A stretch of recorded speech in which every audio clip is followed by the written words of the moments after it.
It sucks when you go out on the track and you like just can't seem to gel with it and can't seem to kind of get into your flow and everything. And I used to deal with that a lot, but now I've kind of figured out a really good way to do my like warm-up moto or like my first session on the track where I'm able to really get into my flow. But it's not like I go out there and just go from 0 to 100 immediately. And that's kind of the trick, is that I kind of ease into it and use that warm-up moto as a way to ease into it, which I'll explain exactly why right now. If you don't know me, I'm Logan Lesser, a national motocross racer, having won over 15 state championships and an amateur national championship. I'm an extreme sports athlete and ran a marketing agency for over 4 years, growing it to $30,000 a month.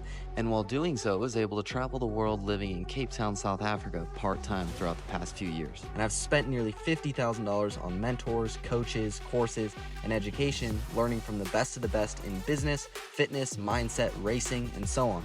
Now I'm sharing what I've learned and growing my community, the Champion Protocol, linked in the description below. By the way, if you want to apply to work with me and train with me one-on-one online, then the link to apply is in the description below this video, so feel free to check it out. But with that being said, let's jump in.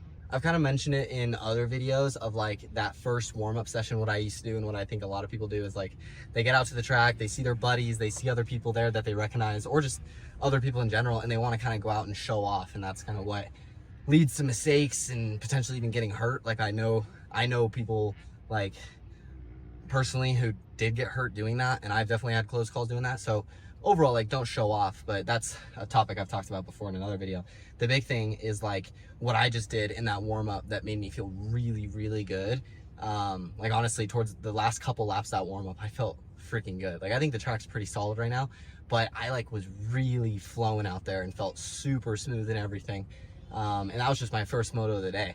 And what I did, and this is pretty much what I do every single time when I go out for my warm-up, is I do a sight lap, like a stand-up lap, where I stand around the whole track and I just do a nice basically sight lap to see how the track is, kind of look at the lines, see how the jumps are, all those sorts of things, just kind of get a feel for it. And then for the rest of like the first session or warm-up moto or whatever, I always have specific things that I'm focused on in terms of technique and stuff.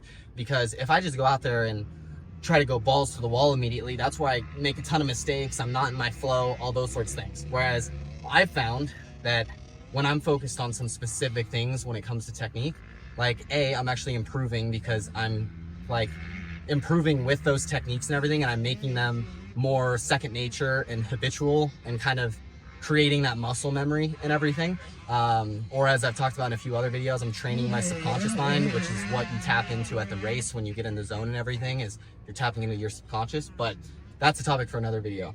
But basically I go out there, and this today, to give you specifics, what I was focused on in that session was my feet, like on the balls of my feet, but like really, really on the balls of my feet, like towards my toes. Because if you notice, a lot of the top guys like Jet Lawrence, Jorge Prado, like all these guys, when you look closely, like they are always on the ball. So like if this is your foot, they're like on the foot pegs right here.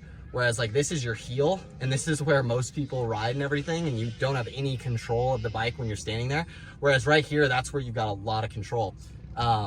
So I was focusing on that, but also as a part of that, keeping my knees behind the foot pegs at all times, because that kind of puts you in that correct riding position. And it also, in terms of weight distribution, if your knees are in front of your feet, then you're not controlling the bike with your feet as much, and the weight is just off, and it just makes you way more unstable. Whereas if you've got your knees behind the foot pegs, then basically you're able to the weight distribution's more correct, and you have a lot more control of the bike because you're controlling it more with your feet and everything. There's Roxy. But anyway, so that was another thing. And then aside from that, keeping my finger on the clutch at all times. Like I've talked about in other videos, I never use the clutch, but I'm getting into the habit of at least keeping my finger on the clutch all the time in case I just need to tap it, because that's also something you'll notice pretty much all the pros do. Like watch videos of them where it's close up and you can really see good detail, and like slow it down and you'll see their finger is on the clutch all the time. So that's something I've been working on, because I've just always had my hand like this, not with my finger out, which I actually did have to use it a few times on the track, because like there's this one left-hander going into this little double, and I come into it and I'm actually in a higher gear, so I'm kind of lugging it through a bit, standing pretty far through the corner and only sitting down towards the end. but towards the end, my bike kind of starts to bog out a little bit. So I kind of just had to tap the clutch just a little to give me that nice drive out of the corner up to the jump. So I wasn't riding the clutch at all. It was just a little like tap, and since my finger was on it the whole time, I was able to easily just pop and get out of the corner really good. So anyway, but yeah, those were the main things, was literally just kind of my body position, my lower body position, just with my feet and my knees, and then keeping my finger on the clutch. But going back to the main point, like I've just noticed that, like in that moto, when I focus on things like that, like the technique and all that stuff, and I'm focusing on something specific, then it allows me to ride way better and way smoother.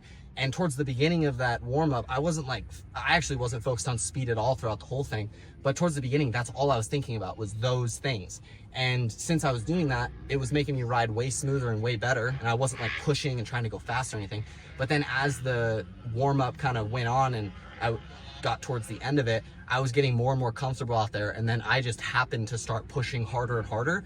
But since I was still focusing on those techniques and everything, I was still riding super smooth, super in control, not really making any mistakes, but I was still going faster and faster. So then towards the end of it, like I was in my flow, in the zone, good to go.